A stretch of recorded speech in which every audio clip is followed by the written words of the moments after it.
I have been doing DoorDash Oh yeah. to supplement the income a bit because comic books. So I do Door Flash sometimes. I just run up and I'm like, ha, what? Oh, are we on? yeah, okay. yeah. Anyway, so I've been doing the DoorDash. Mhm, I ended up got to the customer's house to drop off the food. Ended up locking myself out of the running car with the customer's food in the car.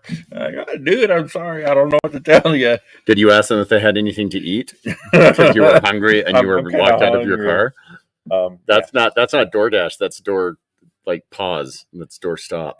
The kid was really cool about it. He's like, it can happen to anybody. I'm like, no, it's okay. No, not really. You can completely tell your friends this guy's a Yahoo and there you go. Laugh at me later. Give me a really interesting rating. Yeah. Well, awesome. I got to keep the food. It was all right. Oh, a little bit of Chick-fil-A. Ooh, sorry. It was pretty good. I like Chick-fil-A. It is what it is. Yeah, there you go. So it's chickens. All right. Welcome, everybody. Hello. Everything's late. Nobody dies. Episode number 61. Lucky 61? We're lucky at 61. Wow. This episode brought to you by Pineapple Juice. If you're tired and if you're dull and you're thirsty, then start juicing. They say, right? That's what the kids say. Yeah. All right.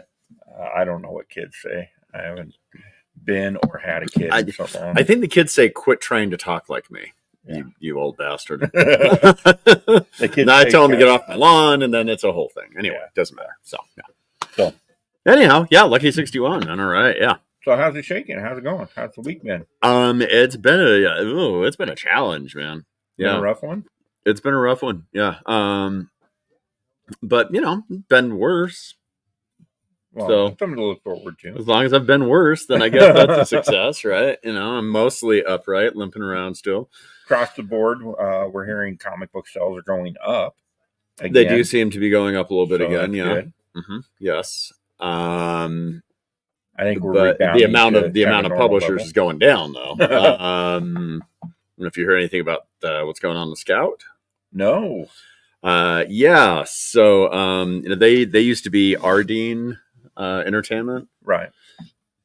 Guess they got in some financial trouble and decided to rebrand and come back as Scout, right?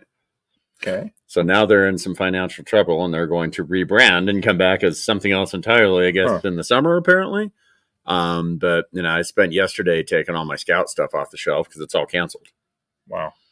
There's nothing coming out, man. Which sucks because they've had, they've had some okay books, and their quality across the board and overall is probably not as good as a lot of smaller publishers. I think Vault does a better job, Vault definitely does a better job. And apparently they also do a better job at paying their people, which is cool.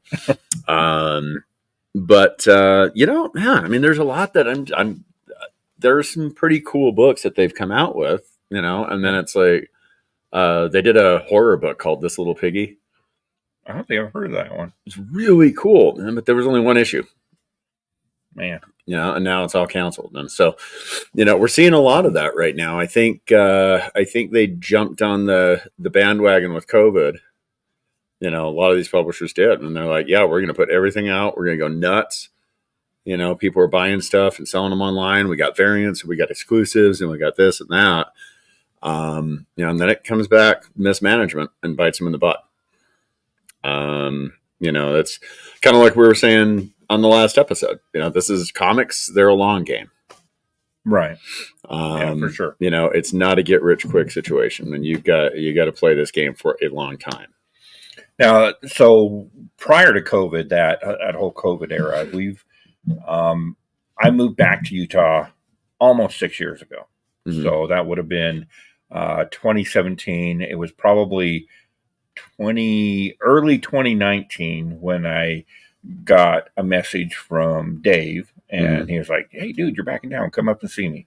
I'm like, "Oh, you're at Dr. Bolt still?" And I'm like, "All right, cool." Mm-hmm. So I went up there, saw Dave, and kind of got bit by the bug again and started buying books. Right. So that's when I got back into it, and I'd been away from comics for 25 years. I bought them at street fairs or yard sales or whatever, but wasn't really reading. And then COVID hit and everything was just like there was so much, and Yeah. everything was the weekly Wednesday Warriors weekly.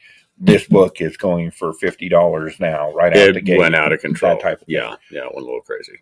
Yeah, it just kind of took off and sucked a lot of us into that and that mindset.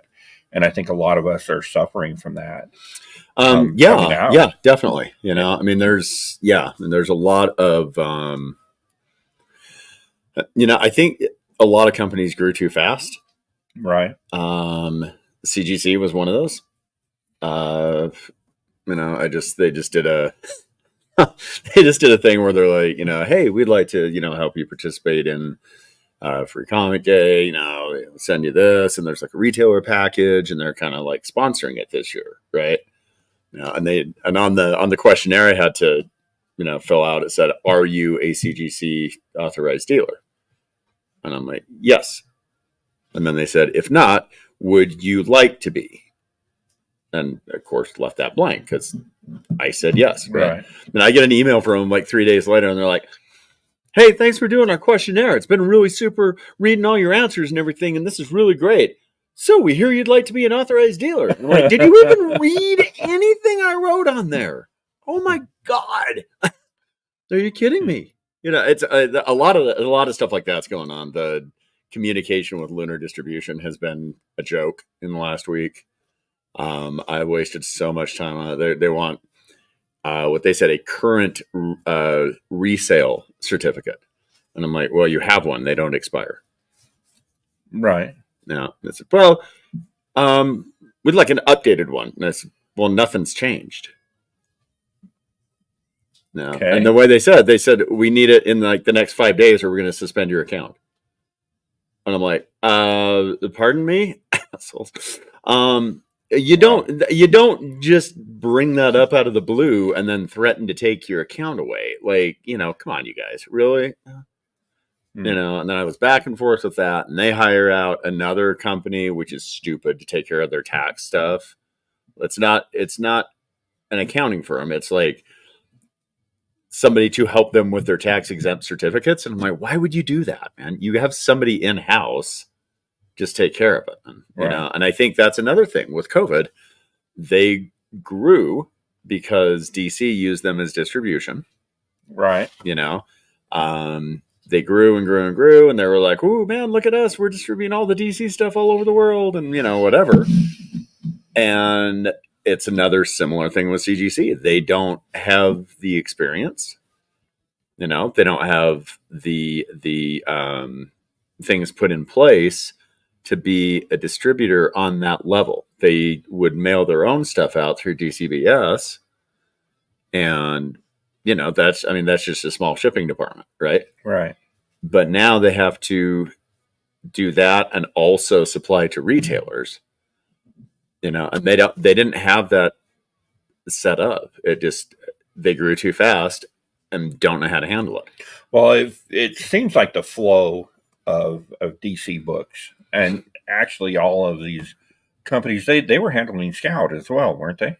Well, Scout was still with everybody else. Right. Right. The only actual exclusive with one distributor is DC at Lunar.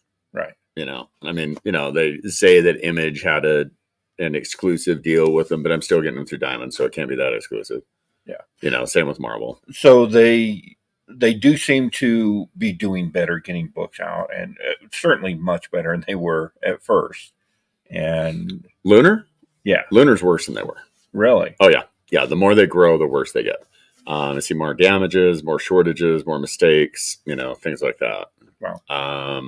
I see a lot more of that now because they don't have the infrastructure for what they're trying to handle. And that is definitely a problem. Yeah. It's like if I were here with my store and I'm like, okay, I got my regulars, I got some mail orders, I got some eBay stuff, I got whatever, right? I got walk-ins. And then, all of a sudden, every other store says, oh, if you want to buy from us, you got to buy from Greg. And then all of a sudden I have to, supply either the stores or all their customers or something like. I don't have the infrastructure. I don't want to be the only comic shop around.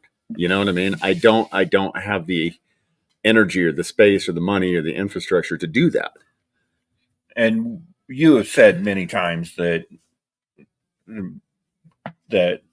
Diamond was not perfect, but at least they've been doing it long enough. They had those. They have some had things the in distribution place, structure you in know. place. Yeah, and I understand, you know, the challenges with something like this. I mean, you're not just dealing with, you know, 100 stores or whatever. You know, it's thousands of stores, right? And I get that, and I get that it's not easy. It can't be easy. And I'm not saying, you know, get in gear. I could do better than you. No, I'm not saying that because I could not. You know, I don't know how to do that, and I don't have anything like that in place. What do I know? You know, but I am saying though, if you are going to jump on this and go full force with it, you need to have a plan. You know, and in these, you know, it's been 4 years since they did this. Yeah. You know, which is crazy to think it's been 4 years since the pandemic. Right. You know, and everything has changed since after that. Everything has. And it's not really going to go back. You know, I feel like we're kind of where we are. Right. You know, but to have that distribution model, where, you know, the Diamond House, where it's like, okay, we've got this, we got this, we got this, we got this warehouse, we got that warehouse, we've got this local one, we got over here. You know, and they have this whole thing set up, man. Now they're super cheap and they do a crappy job, right? You know, and you'd think that with competition they'd step it up a little bit, but they haven't. Which is surprising me because I thought for sure. Which is shocking. I thought that they'd be so much better, you know. But I mean, I still think that there are enough shops that get all their stuff through them, except for DC, like I do.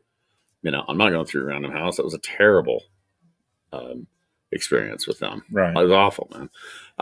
And I've heard they're better, but you know, they cost me a lot of money, so I'm not really big into that. You know. Right. So, you know, I mean, it's like, I understand that it's tough to do. There's no way it can be easy to do. You know, and I'll give you a little bit of a break for that, but only so much. Right. By this point in time, you should have it down. Well, and you should, if you're representing Marvel Comics, mm-hmm. Disney, mm-hmm. that expectation of excellence should be there, mm-hmm. and it's just not. Yeah, right. Yeah, that's definitely a problem. Yeah, I've been really encouraged. Like, as you know, I have stuff going on. I kind of completely took 3 months off. Just mm-hmm. like I'm done. Walked away from it. Set everything down for 3 months. Yeah, I know your hold was down. Yeah. It got. Be careful of this over here. Somebody forgot to charge their. Somebody forgot to charge the laptop. But then I came back to it.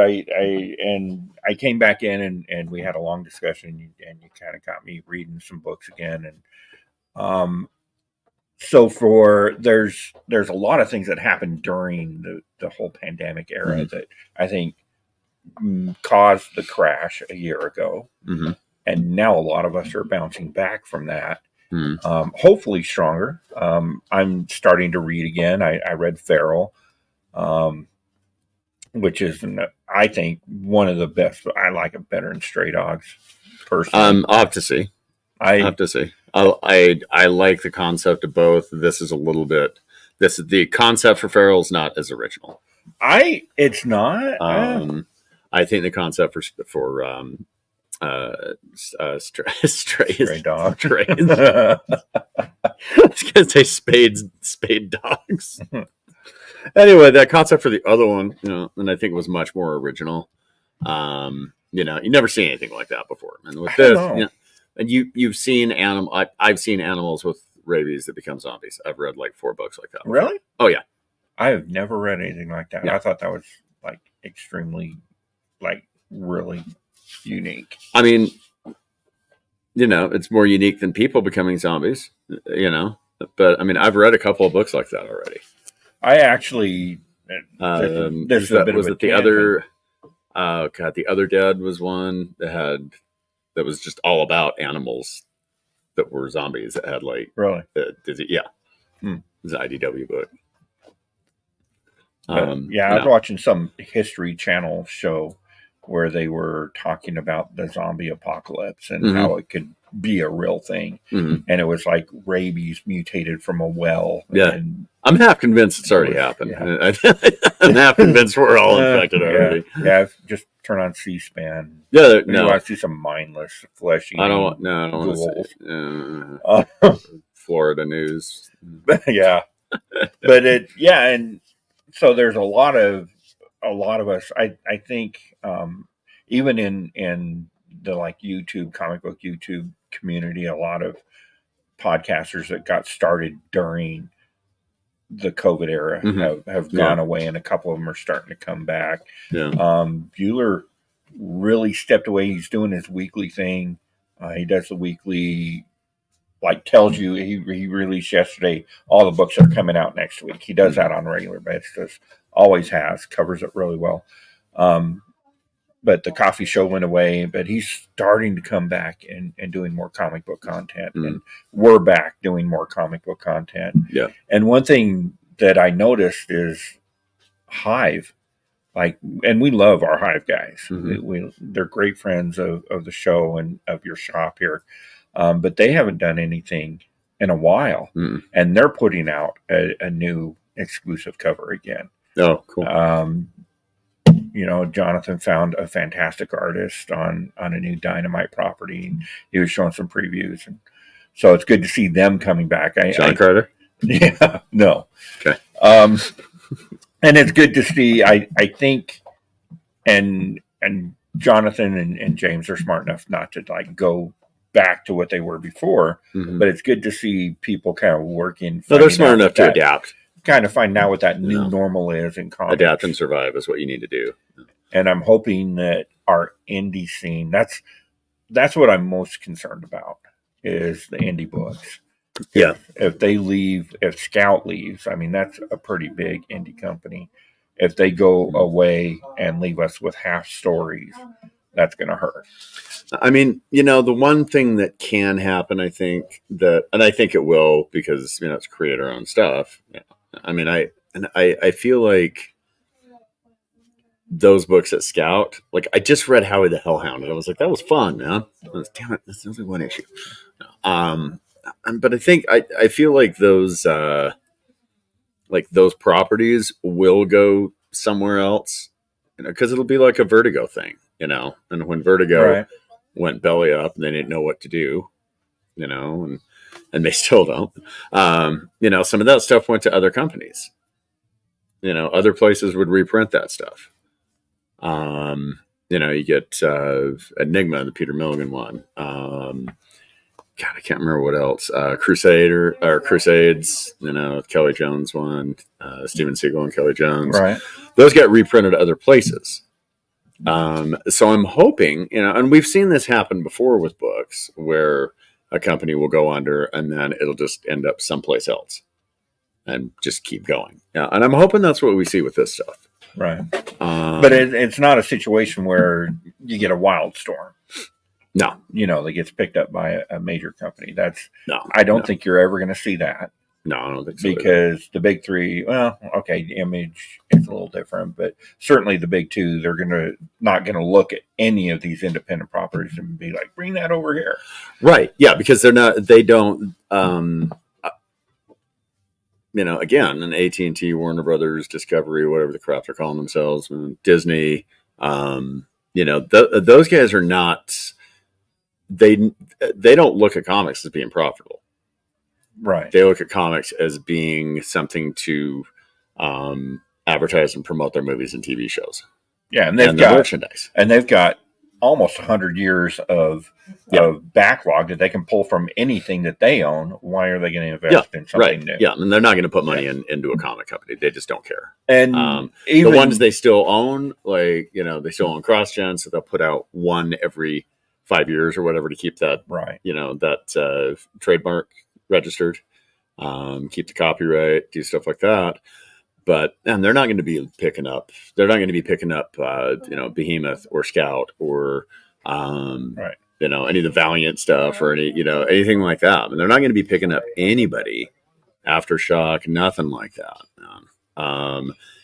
And there's so many of these companies that are doing this right now because, I haven't heard anything from Scout. I wish they would communicate to retailers what's happening. Right. I wish we would get some sort of statement from them, saying, okay, look, everything we're doing right now is canceled because everything has been canceled. Everything we're doing right now is canceled. We're going through a restructuring. These books will continue with a different imprint, or they won't, or just something. I wish they would just tell us something. And that's what I think some of these problems are right now. We get no communication from anyone anymore. Right.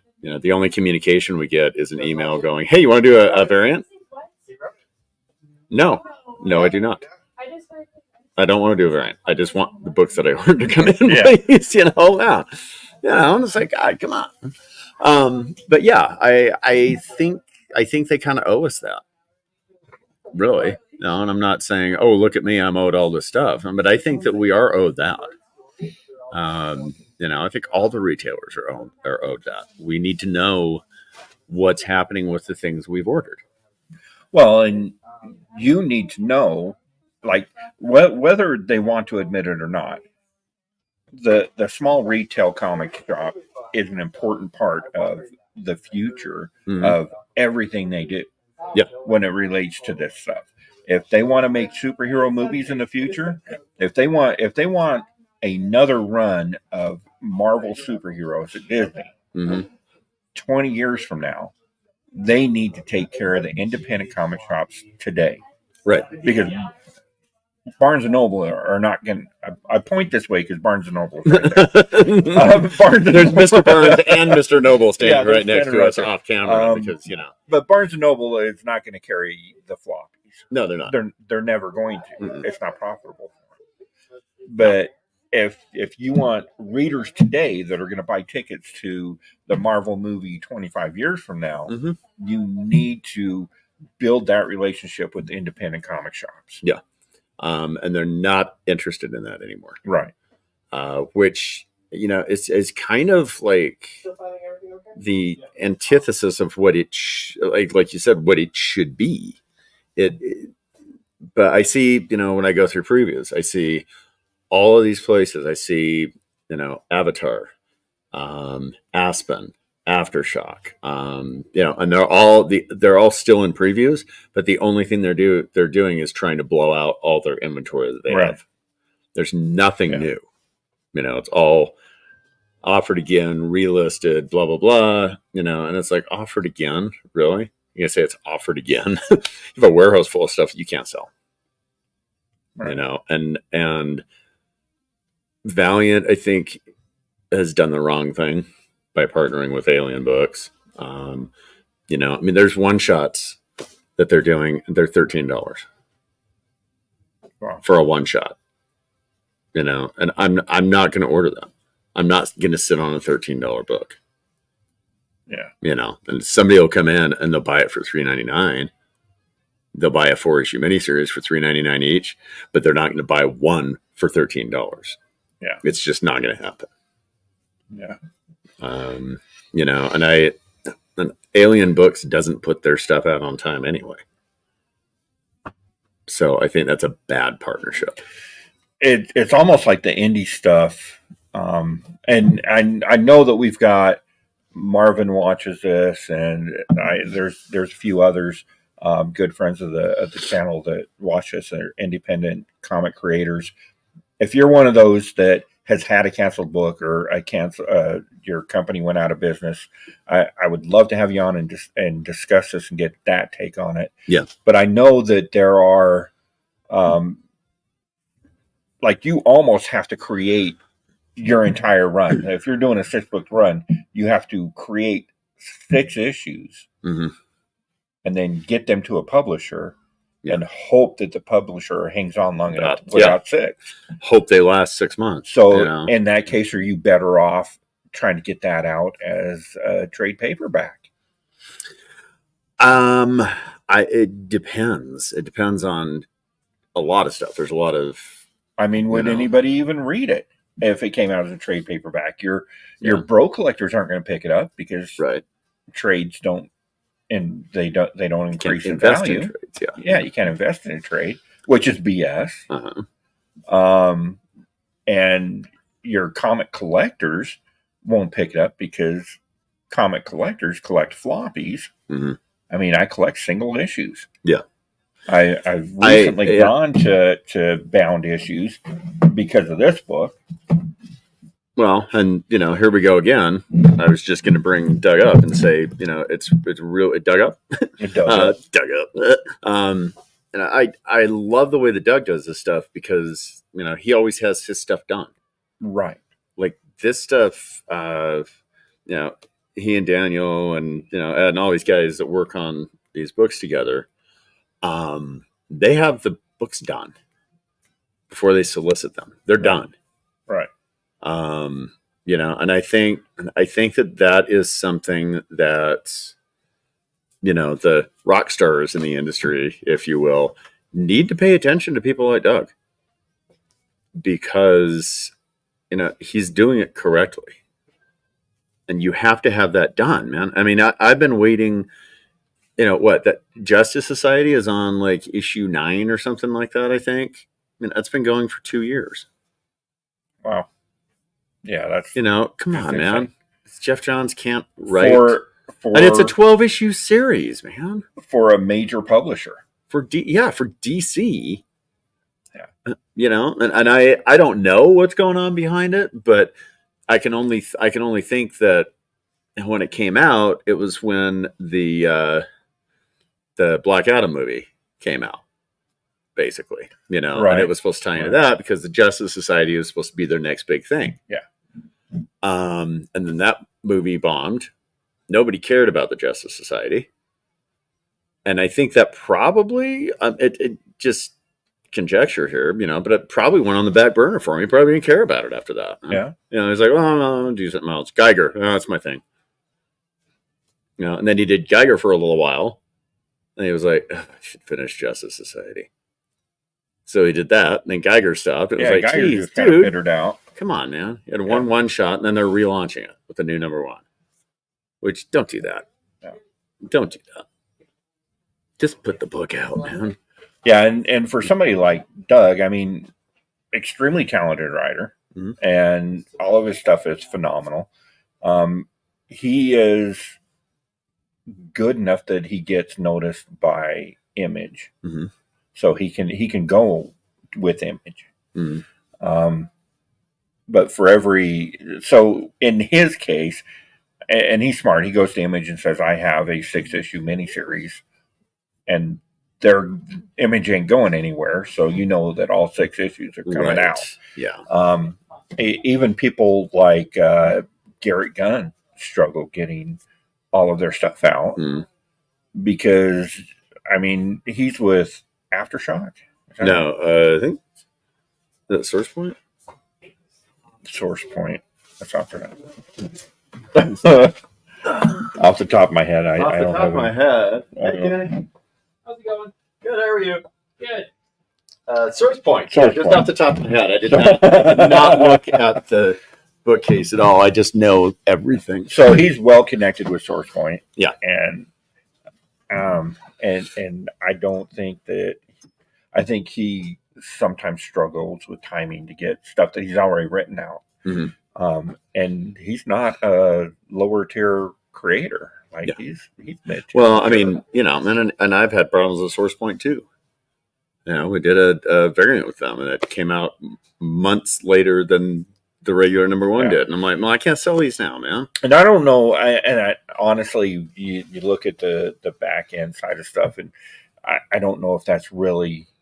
You can't point the finger at Source Point on all that too, because a lot of the times Diamond is shifting books around and saying, well, we're just not going to distribute that on the date you want it. Well, I would say that, except I get it directly from Source Point, so it's kind of on them. I know that Diamond has done that with a lot of indie stuff. Yeah, they have. They've been like, we're just not going to, for no reason. We have them in our warehouse. We're just not going to send them out on that date because we got these other books we want to send out. Yeah, and I have no idea where they get the idea that makes business sense at all. No, it doesn't make any sense to hold things in your warehouse Yeah. and not sell them. Yeah. That makes no sense. I mean, I don't know if there's something on the back end. They're like, well, maybe for a few extra bucks we can get it out, or make Yeah, a deal. Who knows? I'm sure Joe Pesci wouldn't, or sorry, Steve Jeffy wouldn't do something like that. Yeah. So anyway, be a shame if your book wouldn't get out, wouldn't it? Huh? Yeah. Huh? Be a shame. It'd be horrible. But I know a guy. For the right price, you can too, huh? It's crazy. No, that was okay. No. That was not that. We were not accusing anyone of anything. Okay, we're not. Yeah. Okay. Anyway, it's a joke. So not at all the subject that I wanted to discuss today. So we'll hit on this real quick. I was actually reading Plastic at the house, and Doug's Plastic, Vinyl, both just phenomenal books. Mm-hmm. And I do this a lot. I when I read something, I'm like, what can I compare it to? If somebody like were to come to me and what is Doug's writing style? What is Plastic, Vinyl, Click, Click, Boom? What type of writing style would you compare that to? The closest thing I could come up with, he's got a very Clive Barker type of when he comes up with these concepts. It's very reminiscent of Clive Barker. Okay. And so I was thinking, okay, so I read a lot. I've always been well read, not just comic books, but a lot of literature. And Clive Barker is one of my favorites. Early Stephen King is really big for me. And I would put anything Doug has done on that level. Like he's this early Stephen King, Clive Barker level author to me. Have you read John Skipp and Craig Spector stuff? Oh yeah. Yeah, that's what it reminds me. A lot of that is what it reminds me of. That splatterpunk movement, and it just fun. Like it's more. I think it's just more fun than like a Stephen King or a Clive Barker. Well, Clive Barker to me, Stephen King certainly would like. There's some of the early Carrie and Salem's Lot was really dark and heavy, but you get into Silver Bullet and that's true. The Bachman stuff, and it's a lot lighthearted, more lighthearted. Yeah. Even parts of The Stand had some real lighthearted type stuff in it with the Walking Man, but and that's kind of the area that I would put Doug, but it's interesting to me that our society doesn't consider this type of writing as literature. I mean, still to this day, we went through Frank Miller, like graphic novels, winning novel awards for 300 and stuff like that. Yeah. I mean, I feel like you need to be a Neil Gaiman. You need to kind of, I guess, skip all over the place to different, media and things like that for it to be taken seriously. I mean, and I mean, God, even look at, you look at Kirkman, Robert Kirkman, right? He still doesn't, to this day, man, people don't really consider that literature. He had like the #1 show for some reason on TV with Walking Dead. And then, now the #1 show for good reason with Invincible. Right. And he's freaking multi-millionaire, #1 TV shows, he's responsible a good part for the resurgence of the zombie stuff. Oh, for sure. Not completely, but he played a big part in that. I would say that he is the one that brought it back.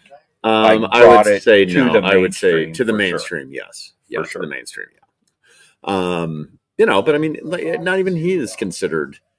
His stuff isn't literature. It's friggin' funny books. Yeah, whatever. What do you? It's just it's garbage to people, and it's like, God, man. What do you need to do? If you saw, I mean, honestly, and if you walked into, and if you walked into a museum, okay, and you saw that, up there in the museum. And you would look at that and you'd be like, wow, that is really cool. That's a really cool painting. You know, it's like, oh, yeah, all right, okay. That's a cool painting. And, well, you got a whole book of those cool paintings. You know, and it's still not considered art and by the majority of the people out there. And you know? Well, and that's something that throughout history, your literature snobs have kind of taken that stance. Christmas Carol. A Christmas Carol was never considered literature in its time because it had a bunch of pictures in it. Yeah, and they were like, "Oh, it's a kid's book." Right. It's definitely not a kid's book. Kid's book about ghosts and retribution, depression, and possible suicide. You know, kid stuff. And I think it's sad that our funny book writers, especially like the artists. Okay, so your artists, your Jim Lees and McFarlane's, and Donnie Cates, like these people can go on and do art and get it sold in other outlets and be considered a serious artist if they get away from superheroes. Yeah. Donnie Cates can't draw. Donnie Cates? Yeah. Actually, he's pretty good. He's fair. I believe. I wasn't thinking Donnie Cates, but I have an old man brain, so it goes off on tangents. That's Stan Lee. Jim's dead. I was thinking about what's his name that steals your wife and ruins your business. Clayton Crane. Yeah, Clayton Crane. It steals your wife and ruins your business. That should be his podcast. I'll steal your wife and ruin your business. No. Anyway. I mean, anyway. So I don't know. I think it's sad that if Stephen King, Clive Barker, any of these people come out with a new novel, J.K. Rowling even comes out with a new novel tomorrow, it'll be sold out. It'll be on the New York Times bestseller list. Yeah. Make millions of dollars. But somebody that's just as talented is not going to get the recognition just because there's pictures with the words. Oh, yeah. No, I mean, they're going to be struggling. Yeah. Most of these guys that's the second job. Yeah. Comics are. I remember when Mike Morisi, that he writes tons of stuff, and he's done some stuff with Phil, done some Star Wars stuff, Barbaric. He's doing, all that stuff. And he's doing, when he was here, he just got done doing a Planet of the Apes book. And it's like, I think it was like maybe a year or two later, but he was super happy, and he announced that he is actually quitting his full-time job and able to do comics full-time now. He's able to write, and I'm like, geez, man, dude, he's got a stack of stuff he has written. He's a great writer. Yeah. Hoax Hunters was super cool. I don't know if you ever read that. Really fun. And it was basically, that there's like a government agency that goes and investigates, cryptids and stuff like that. And they call them hoax hunters, but the agency is made up of cryptids, and that's how they keep them secret and convince people they don't exist. It's really neat. It's funny. The Bleak Haven guys have a very similar concept that they're working on. Yeah. But I mean, that's really fun stuff. And, Proof was one that was kind of like that as well. Kind of pretty similar in a lot of ways, books, but, but yeah, I mean, like, these guys have second jobs. Like, they're school teachers or, whatever. Yeah. Chris Eliopoulos is, he did a bunch of covers for Dynamite. He kind of did the Scotty Young thing for a little while, like before Scotty Young totally did it. Like he did, the kid covers, but he did like Battlestar Galactica, kid covers, Starbuck as a kid and things like that, and they're really cute. He did Franklin Richards' Son of a Genius, which is like the all ages Fantastic Four. It was kind of like Calvin and Hobbes. And, it's like Franklin Richards just getting into, and whatever. And him and Herbie are going to go on an adventure, all this crazy stuff. Oh, he's an adjunct professor at my daughter's school. Like he teaches there, and it's like these guys all have second jobs, man. And it's like, crazy. Why is that? And I know he doesn't make a ton of money doing the adjunct thing, it's pretty good money in Chicago, but, but I mean, it's not necessarily like, oh, I'm just going to do this for fun. They need to supplement their income sometimes. Yeah. Most of the time, really. It's kind of like actors. There's only a small portion that make a ton of money. Right. The majority of actors, and that's why I did understand and support the actors' strike after I really looked into it.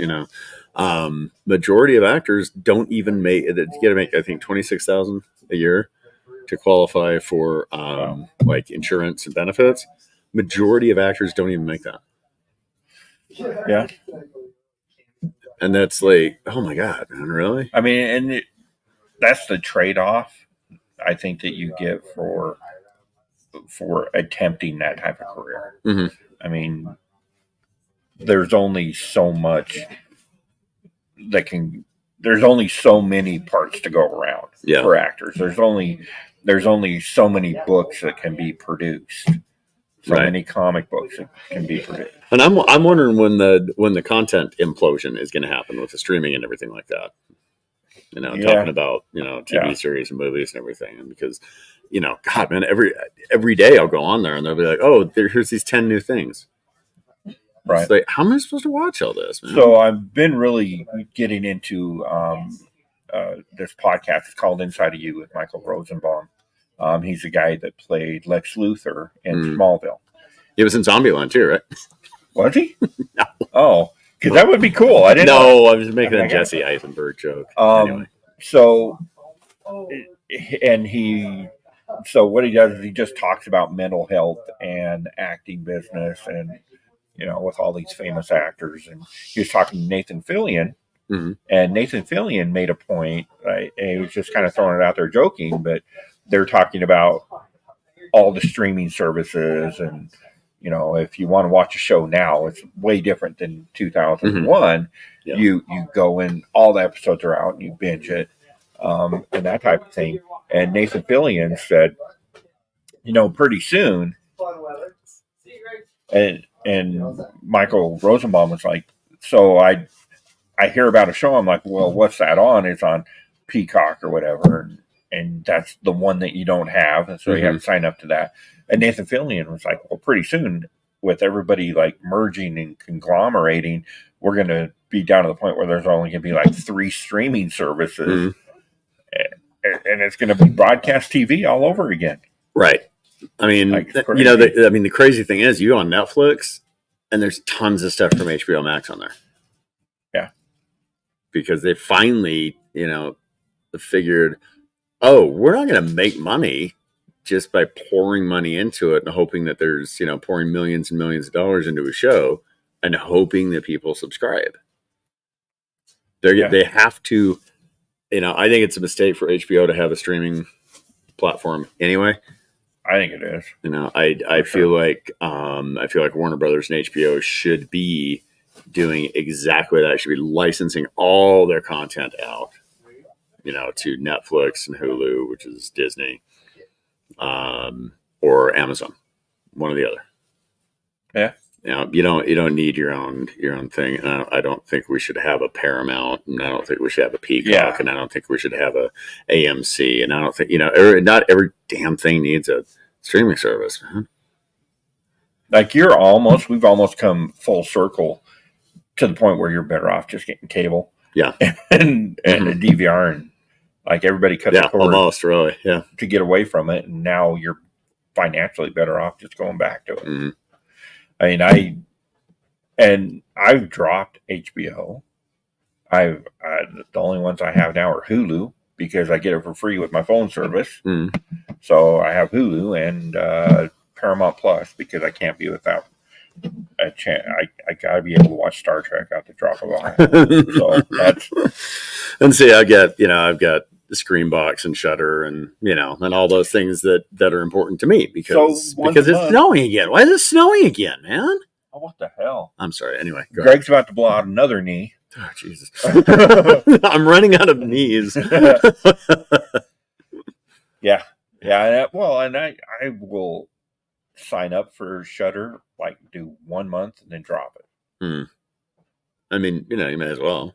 And I'll do that with. And it's like $6 a month And or whatever Stars. Shutter is, man. It's Stars. nothing. I'll do that with Stars. Once a year, we sign up for 30 days so we can watch Outlander and then we cancel it. Yeah, I signed up for Stars so I could watch Ash versus Evil Dead, and then that got canceled, so I don't care anymore. Yeah. And you can watch everything that they have and just binge it for a month and then you cancel it. Yeah. Move on to the next thing. Yeah. Do it with them. Like I don't know. And a lot of them, you watch it all during the free trials. So there you go. like it doesn't make a lot of sense. Anyway, so Anywho, so yeah, plastic. Can we get plastic, man? Doug will be here. Doug will be here this weekend. This weekend. He'll also be here in June for the anniversary. Right. Mm-hmm. But this weekend, Tim Odlin, we're going to be doing the benefit for Tim. So if you're in the Utah area, and I will come in and I will take some pictures and post it, maybe do a little video, so you guys, anybody can purchase any of the stuff that's out there. We'll make sure we can get it to you. Got some cool stuff that came in. Got some cool stuff. Tim has got some cool stuff, some cool prints that he was showing. So but so Doug's gonna be here. Also, Travis Romney is gonna be here, which I love his stuff. I love his style and what he's doing. But he's just a great guy as far as like just trying to bring the Utah comic community together. I love his choice of hairstyle. He's got some style. Yeah, that's for sure. Yeah. So Travis will be here, and he's just a hoot to talk to. Yeah, he's good. So we got that. Creator of Wasatch Wonders. I'll be your Vanna. Evan Black is going to be here. Who also fighting the Big C. Son of a bitch. Yeah, I don't know what's up with that, man. Utah. We're all downwinders in Utah. Yeah, my family is. Yeah. Like everybody I know in Utah is a downwinder. Yeah. It's insane. But who else we got?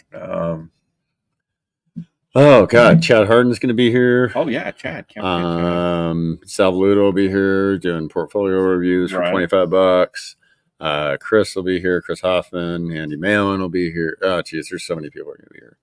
It's like a whole friggin' list. Yeah, everybody who is anybody in Utah comic books is going to be here. Signing, doing commission work. Adrian will be here. Yeah, Adrian will be here. Adrian Rupp. Wow, I almost forgot. How can you forget Adrian? You can't. I like his hairstyle. Okay, to me, Adrian's a big deal. Adrian's a huge deal, man. Are you kidding me? Well, I've had people being like, "Oh, what does he do? Pink Panther? Pink Panther, man." No, dude, okay. Like I grew up with that's my favorite cartoon of all time. Like Pink Panther, Three Stooges, creator-owned stuff, the Disney stuff. Yeah, that's not even the most current.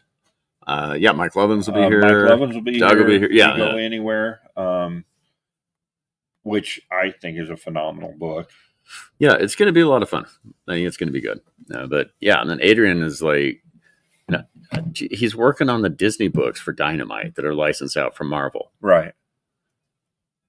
What do you mean? Who's he? Are you kidding me? Yeah. Are you freaking kidding me, man? Serious? At FanX were like, who's he? Like, it's Adrian and Rob, man. Well, go to his damn table. You'll see who he is. Yeah. You'll see all the stuff that he's done, man. And they're like, that's a really cool picture. The man that drew that is sitting like 6 inches in front of you. Geez, Casper. So Casper. You just done a bunch of Archie stuff. Sometimes I just want to be like, go get your autograph from the Karate Kid or whatever. Like this is the comic book section of the show. We're going to talk comics over here. Yeah, go and talk to Stormtrooper number 3 from the holiday special. Okay, I think his name's Dwayne or I don't know what the hell his name is. He's probably British. Just get away from me. Yeah, so that's going to be great. We're gonna have a lot of people here. All these tables are going to be filled up. You have more tables over here that are filled up. We'll have some silent auctions. Got some great donations. And oh my God, I'll be posting this probably today or tomorrow. But friend of the shop, he writes for comiccon.com, Tony Thornley. His son, 8-year-old son, he prints off like 3D sculptures, and I'll show you these. Okay. These are so cool, man. He's friggin' 8, right? And he made me like a clone trooper helmet when it's like half of it's a skull, Oh, that's cool. And then he made me a little Jason Voorhees and a hockey mask coaster. Nice. And he hand paints all these things, man. Oh, right. So he has donated 2 trooper helmets. When he heard about Tim, he wanted to make sure that he brought 2 trooper helmets in. And then he is actually going to be here on the anniversary. I'm going to set up a little table for him, and he's going to be doing like custom paints and stuff for people. Very cool. Yeah, so have his little price list out there and everything, And, nice. And he's going to Disneyland the next day, so you guys come and buy some stuff. And he's spending money, No doubt. He ain't going to do it with comics, so he may as well do it painting other people's properties. No, I'm just kidding. Joke. No, he's a talented kid, man. These things look awesome. And I've got a couple really cool pieces that I'm going to bring in.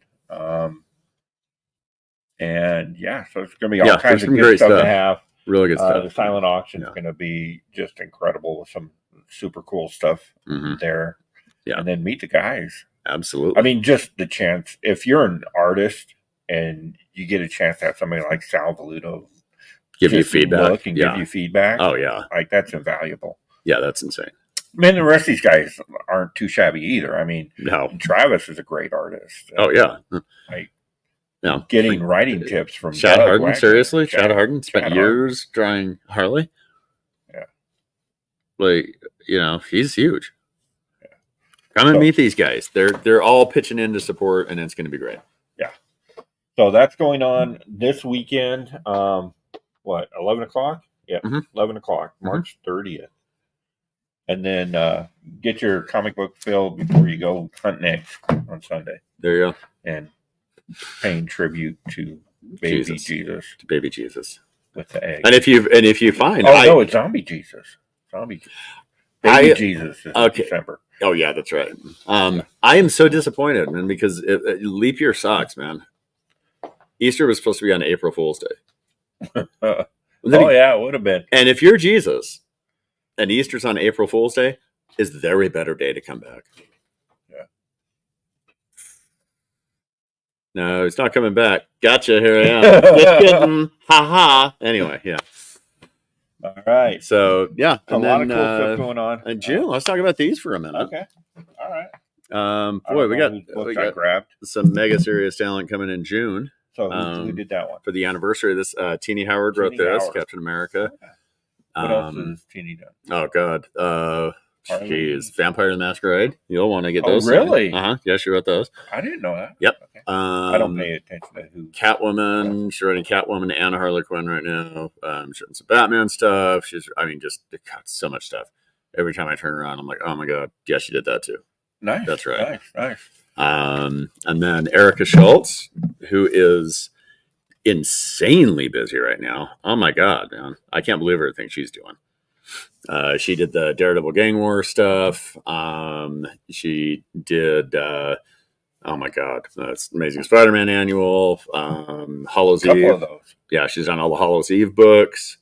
Deadliest Bouquet. Have you ever read that? No. That is great. Really, really good. She's a great writer. She'll be here. Nice. And of course, our man in Amsterdam, Mr. Philip Seavey. Man in Amsterdam. Yeah. He'll be here. June 22nd is when all this stuff's happening. Right. He'll be here. Doug Wagner. He's pretty cool, so man. Doug and Phil. Yes, Doug and Phil. Nice. Phil and Doug. Yeah. and another local creator And who this- is, trust me, seriously going places with this book here. Matt Page. He has, he's got, I don't know how much I can talk about this, but he's got some things in the works that I really hope turn out, because he will be a big creator. nice. You know, if this stuff hits, you'll just be like, whoa, wow, I knew him. You know, so Okay, so that lots of stuff, and then there'll be like more people. And he's going to be here for the anniversary, right? Yes, Not the Odland benefit, but the Right. anniversary. Yeah. Okay. And Adrian will be back. Adrian Rupp will be back. Adrian Morales will be here. Oh, cool.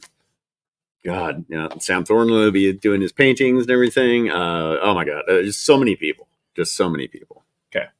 And then following the anniversary, Mhm. a couple weeks after that is Free Comic Book Day. First, No, that's before the anniversary. is it before? Yeah, first. It's May the 4th. Oh, okay. Be with you. Okay. Mm-hmm. So, and for that, Chris Hoffman and Eddie Malin will be back signing on Free Comic Day. Okay, so I'm Tons just of free gonna stuff. throw this out there for Free Comic Book Day. There's Mhm.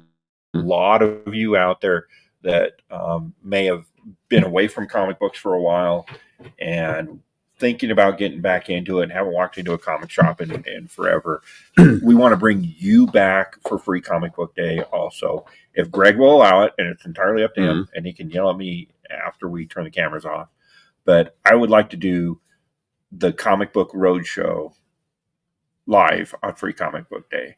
Do like a half hour, 45-minute live from the shop. Yeah, cool. That'd be fun. And we can bring your comic books in, and we'll tell you what they're worth. We'll tell you what they're about, kind of grade them maybe a little bit and give you some insight on all that. And just like Antiques Roadshow, you'll bring like a Spider-Man 1 in. I'll be like, well, that says 15 or that says 12 cents. That's garbage. Nobody even buys this anymore.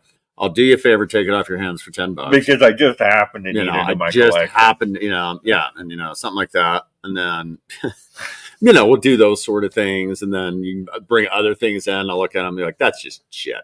It'll be fun. Yeah? Nobody's even heard of the Fantastic Four. They don't even have like a hit movie. Never even have, man. They did that Roger Corman movie. That was pretty awesome. Yeah. That was great. Yeah. But that was never distributed. Technically, yeah. It's distributed like hell all over All YouTube. over That's got YouTube distribution right there, Yeah. man. That's a But- great film. Yeah, that would be a lot of fun. That'd be cool. Tons of stuff to give away. And we'll harass the creators that are in the store. Yes, and if your hands are clean, we'll give you a high five. Nice. If not, we'll just Not saying, politely decline. not saying ours will be. Oh We're no, just saying yours I'm not have talking to about be. mine. Yeah, yours have to be. Yours have to be clean. Yeah, we want to see the stank on there, man. So a lot going on in this store. So if you can make it out for any of these dates, please come down, say hi to the guys. If you can make it down this weekend to support the Odland benefit, please do.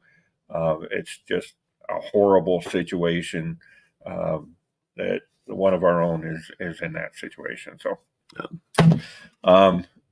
but yeah. So, and I will talk to some of these guys this weekend. We'll try to start getting some guests in here as well. Maybe Cool. have you just sit down and talk to one of them, and I can sit on the other side and make faces at you Coach guys me. or something. Yeah. All right. So make sure you like, comment, and subscribe, and ring the bell to be notified whenever we drop one of these. Then you can show up and pick it right up for us. There you go. There you go. Yeah. All right. We'll see you later, traders. Bye, Lucky 61. Lucky 60. Na, na, na, na.